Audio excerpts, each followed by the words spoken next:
Kuwait visit visa గురించి అయితే చాలా వీడియోలు అయితే వస్తున్నాయి. విజిట్ వీసా నేరుగా మార్చుకోవచ్చని కూడా కొంతమంది అయితే చెప్పడం జరుగుతుంది. కానీ అది అందరికీ వర్తించదు. ప్రభుత్వం చెప్పిన అసలు రూల్స్ ఏంటో ఈ వీడియోలో క్లియర్‌గా తెలుసుకుందాం. ముందుగా ఒక విషయాన్ని అయితే క్లియర్ చేసుకుందాం. విజిట్ వీసా ఉన్న ప్రతి ఒక్కరూ ఫ్యామిలీ వీసా లేదా జాబ్ వీసాకి మార్చుకోలేరు. కొన్ని కండిషన్స్ ఉన్న వాళ్ళకే ఈ అవకాశం ఉంటుంది. కొన్ని కేసుల్లో ఇమిగ్రేషన్ నుండి స్పెషల్ అప్రూవల్ కూడా కావాల్సి రావచ్చు.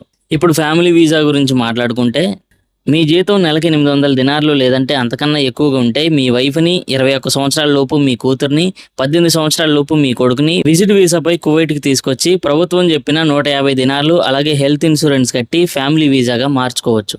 800 దినార్ల కన్నా తక్కువ జీతం ఉంటే ఈ అవకాశం అందరికీ ఉండదు. కానీ ఇప్పటికే మీరు ఫ్యామిలీ వీసాపై కువైట్‌లో ఉంటే 5 సంవత్సరాల లోపు మీ పిల్లల్ని విజిట్ వీసాపై తీసుకొచ్చి ఫ్యామిలీ వీసాగా మార్చుకోవచ్చు. ఇంకో విషయం ఏంటంటే, గతంలో మీ వైఫ్ కువైట్‌లోనే ఉండి రెసిడెన్సీ అయిపోయిన 1 సంవత్సరం లోపే ఉంటే విజిట్ వీసాపై మళ్ళీ తీసుకొచ్చి స్పెషల్ పర్మిషన్ తీసుకొని అవసరమైన ఫీజులు కడితే ఫ్యామిలీ వీసాగా మార్చుకునే అవకాశం అయితే ఉంటుంది.